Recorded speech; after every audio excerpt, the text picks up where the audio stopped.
What's up, world? Uko here from Better Therapy Now, where you sharpen your discipline. Why you can't break bad habits. You're missing this key step. You keep trying to break bad habits, but nothing seems to change. You change your environment, you tell yourself to stop, you download every single habit loop app, but you still keep committing the same bad habit. The truth is, you're likely misunderstanding the cue, the real trigger behind your bad habit. And if you misunderstand the cue, you'll stay in the same habit loop forever. So first, let's define what a cue is. In the book, The Power of Habit by Charles Duhigg, he describes a cue as the trigger that tells your brain to go into automatic mode and which habit to use. James Clear in Atomic Habits expands on this and calls the cue the first step in the habit loop, what initiates the behavior. The cue could be anything, a time of day, an emotional state, the presence of certain individuals, but it's what sets your habit loop in action. The number one mistake people make is misidentifying the cue. They think that they know what's causing them to do a bad habit,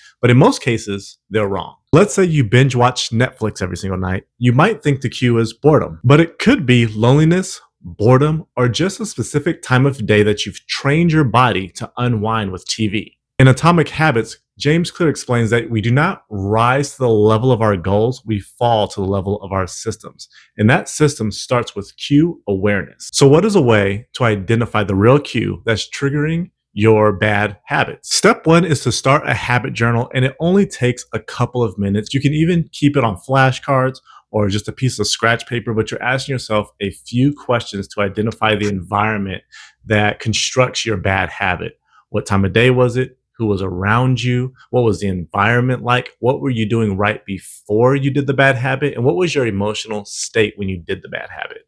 What you're doing here is collecting data on yourself. So you want to do it for 1 to 2 weeks every single time you do the habit. Give yourself at least 10 to 14 data points to look at and try to identify patterns. So start to notice that your bad habits are tied to 1, maybe 2 specific triggers. Maybe your bad habit is overeating, and you notice that you overeat not when you're hungry, but after a bad argument with your partner.